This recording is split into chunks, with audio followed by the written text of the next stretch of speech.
Hi guys, welcome back to another video. Today we're going to take a closer look at a plugin for DaVinci Resolve called Dehancer. I'm going to try and keep this as simple and straightforward as possible because with all the sliders and with the complexity already in DaVinci Resolve, it can quickly become very overwhelming. And it doesn't have to be. But first and foremost, Dehancer.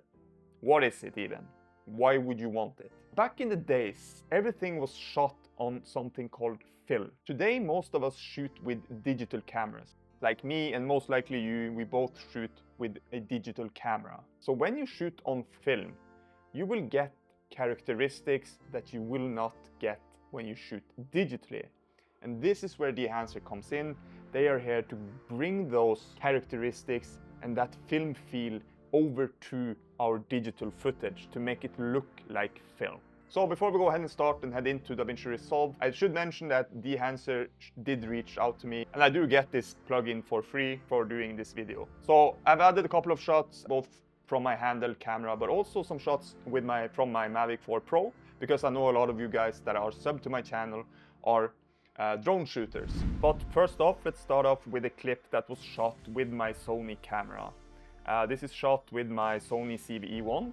It's a full frame camera, shot in S-Log3, S-Gamut3.cine. Now usually what I do in my workflow, I would add two nodes and I would do something called color space transform in the first and the last node, and then I would work in between these nodes with a bunch of different corrections. For this tutorial, we're not going to deal with all of that. We're going to stick to one node. As I said, we're going to keep it as simple as possible and as beginner friendly as possible. And then we're going to search for Dehancer here, and we're going to drag this to our node. Now, when we do this, it won't look any good because we have to correct this. So at the top here, we're going to set this to choose camera, and then we're going to select our camera. So this was shot with my Sony camera, and then I'm going to select the CVE1 because that is the camera I shot with, and then I'm also going to set it to S-Log3, S-Gamut3.cine because that's also what it was shot in.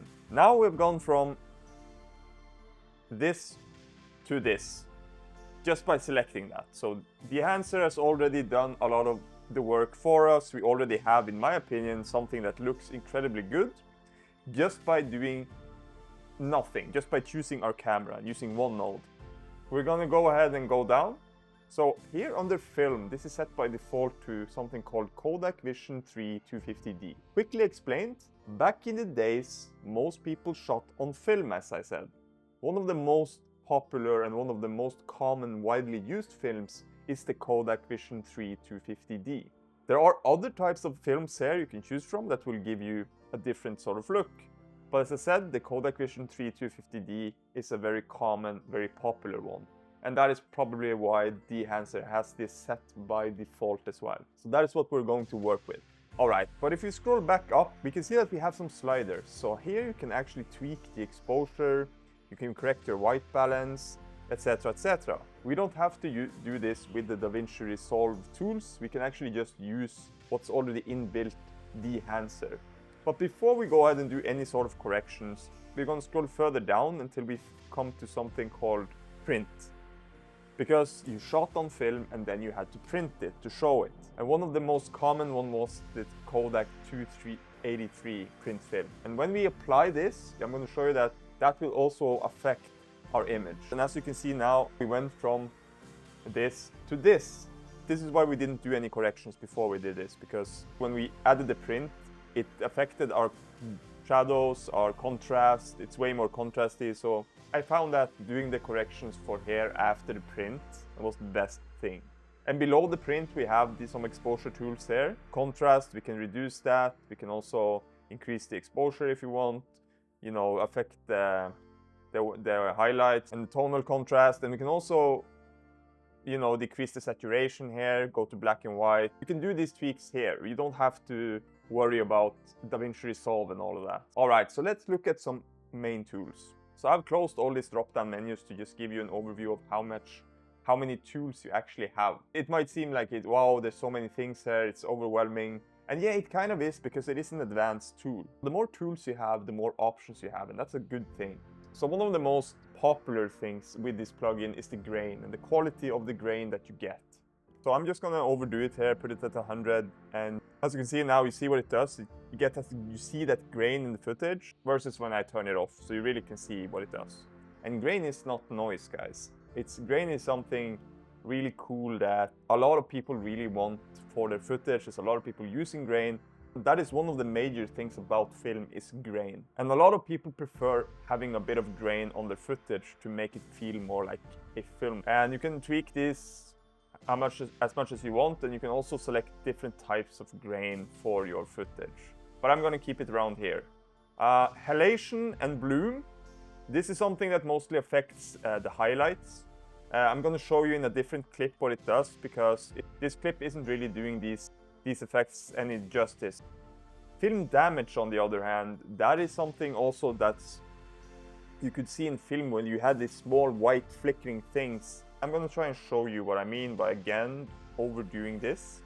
Alright, so let's play it again, and as you can see, you can see that, you know, that flickery, little white flickery, sparkly little things. That's the film damage. And a lot of people prefer that as well. Same with film breath. It's also something where it's almost like the exposure is shifting throughout the shot. You can't really see it in this clip, so I'm going to show you with that as well with another clip. Gate weave. So the gate weave is like a wobble effect, which was an old school problem where the film didn't sit still from shooting or projecting. So that is also something we can replicate in here to get more of that film feeling. So there's a lot of different tools, but the last thing I'm going to show you with this clip is something called overscan. This is also something that's really cool and unique. We're going to enable this, and as you can see what it does. Now you can also choose different types of gates. So you can play around with this, and you can really create something cool and unique here. You can also come down to the shape and select different types of shapes, and you can also choose horizontal if you want, and you can also zoom in and out. My point is that there's a lot of cool things, and this is kind of like a playground, you know. Just play around, find something that works for you, that you think looks really cool. Alright, moving over to a Mavic 4 Pro shot. Now, I'm just going to show you a really quick workflow for this. Now, because the Mavic 4 Pro is such a newly released drone, Dehancer doesn't really have that inbuilt, but I'm sure they will add it eventually. I'm just going to assume that. But I'm going to show you a workaround, and the reason I included a couple of Mavic 4 Pro shots is because I know that a lot of my subscribers, at least, are Mavic 4 Pro shooters, and that you can get a cool look with your drone as well. And we're going to do the same. We're going to choose our camera here to DJI, but this time we're going to set this to, because this is shot in D-Log M. I found that using the Osmo Action 4 on the camera here kind of works for this, and it creates something I found to be really cool, a cool look. Now I'm not going to go over everything again, but I did play around, and this is kind of like a cool thing I ended up with. So this is like an old vintage feeling to it, so I found this to be really unique and cool, so this is something I'm going to use at least. Alright, so let's move over to two other Mavic 4 Pro shots that I've already played around with, and I'm going to show you these effects. So I have two shots. These are exactly identical, shot with the Mavic 4 Pro. The only difference here is that I've graded one and used the film look creator that's already inside DaVinci Resolve. And then for the other one, I only used the Dehancer, just to show you the difference. This is kind of like the elephant in the room when it comes to DaVinci Resolve and Dehancer because of the film look creator. You know, why would you get Dehancer? I'm going to talk more about that at the end of this video. Alright, so this first clip, as you can see, it has a lot more green. It's a lot more green. But this other one, it's much more dark green, like bluish. I feel like I got a better look out of the Dehancer. It was way easier to get this really nice dark green look that I really love. So that's kind of the difference between these two shots. And the only reason you see two nodes there is because I only have added the black bars. So I'm going to turn this on because I really like the black bars. I'm not going to go over everything I did with this shot. It was pretty much the same workflow as we did with the Sony CV1. So let me show you the halation first, because the halation really does something really cool with your highlights, and it really shows in this shot. So I'm just going to fast forward a little bit here, and then we're going to overdo it so you can really see what is happening in the highlights. So as you can see, when we turn this on, it gives you a really cool glowing halo effect, and this is something I love. This is something I use a lot. I really love this effect, but I'm going to turn it down a little bit. And And the same thing here with bloom. It's also something I really love. I'm gonna overdo this as well so you understand what it does. Then enable it, and let's head in here and look at the before and after. As you can see, you get that really soft glow effect. It's so nice to have, and it really does a lot to your footage. And we also have something called film breath. I'm going to try and show you in this clip, and you can see that it's almost like it's breathing. It's like it's jumping between colors almost. If you look at the leaves here. It's also something that's really cool. Next up we have gate weave. This is almost like a camera shake effect because the film was wobbling because it wasn't stable. Now it doesn't really show that well for this clip either. But it's a very cool effect as well that a lot of people like. We also have vignetting that you can use, which is very cool. This is also something I really love, that they have included the false color. It's a tool that helps you check your exposure, what's blown out. I really like that they added the false color as well. And all the way at the end here, we have the LUT generator, and here we can actually export whatever we have made. We can export our look. We can save this and use this for later so we don't have to do everything all over again, which is fantastic.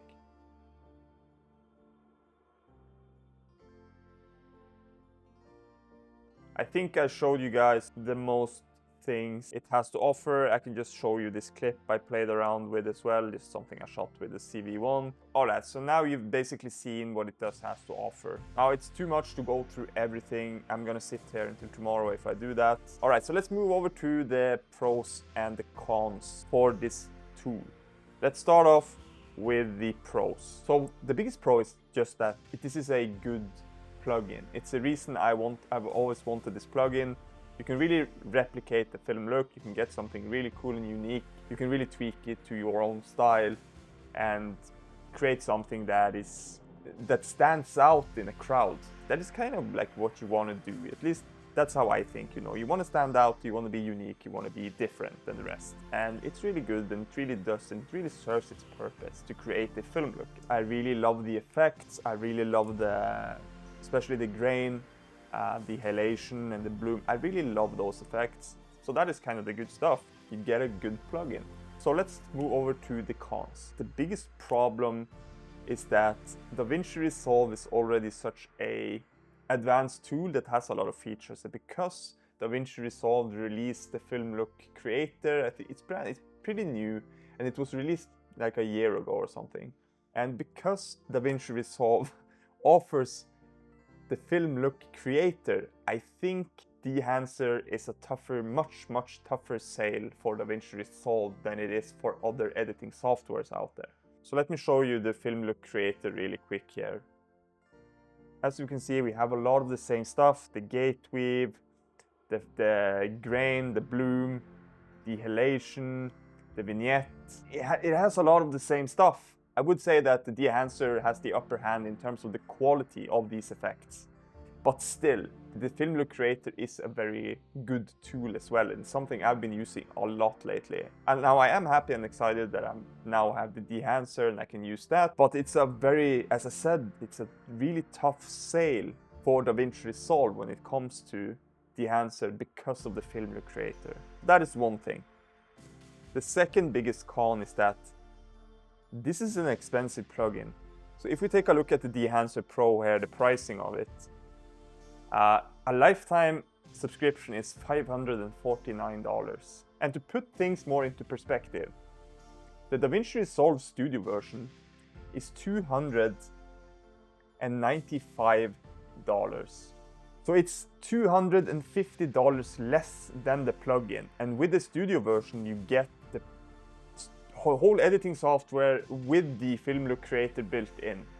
So just to, you know, put things into perspective, but that is the biggest con. But with that said, I don't want to take anything away from the Dehancer because it is, as I said, it's a very good plugin. And I do see myself using it for a lot of things going forward. But if you want the Dehancer, I can help you out a little bit, at least with that price tag. You can get 10% off if you use my code, and I'm gonna leave that into the description. And I would also appreciate it if you used it, because that also supports the channel.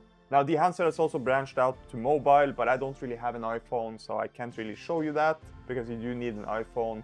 It's on the iOS. And lastly, they also have something called Dehancer Online. I'm just going to show you really quickly what that is.